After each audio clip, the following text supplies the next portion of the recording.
La poursuite de la session criminelle sous la conduite du premier président de la Cour d'appel de Brazzaville, Jean Gombo, a planché le 5 décembre sur l'affaire de détournement des deniers publics et abus de fonction à l'hôpital général de Dolisie, opposant le ministère public et 6 accusés. Occasion pour l'avocat général de présenter les personnes impliquées, conformément au code de procédure pénale.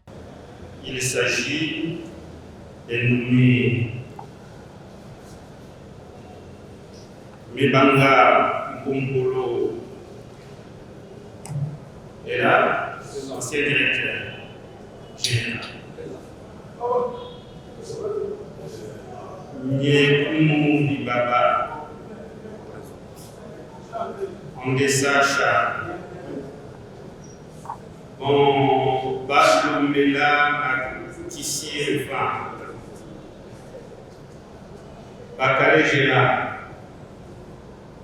Mavon Sophonie et Oba Edith Patricia.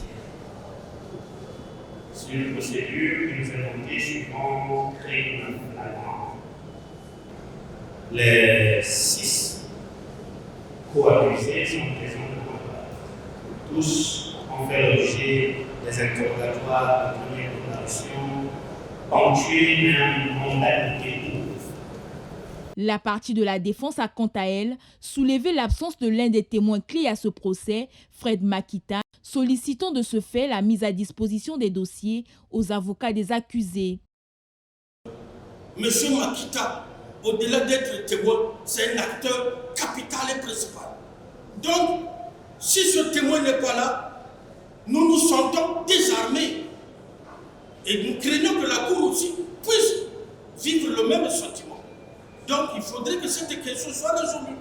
Nous avons besoin de M. Makita du côté de la défense. Les parties doivent avoir les mêmes armes, c'est-à-dire que le dossier que détient le ministère public, le parquet général, l'organe d'accusation, nous devons avoir le même dossier pour nous permettre d'intervenir efficacement et défendre aussi nos clients avec toutes les armes possibles.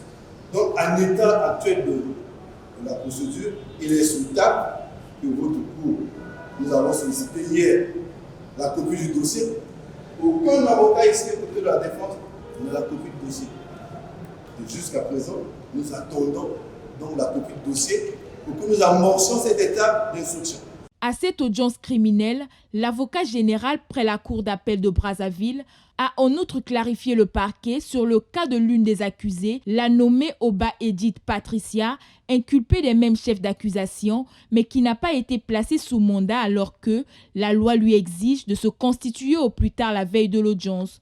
En faisant fi des dispositions procédurales, le parquet est dans l'obligation d'appliquer la loi, a-t-il souligné.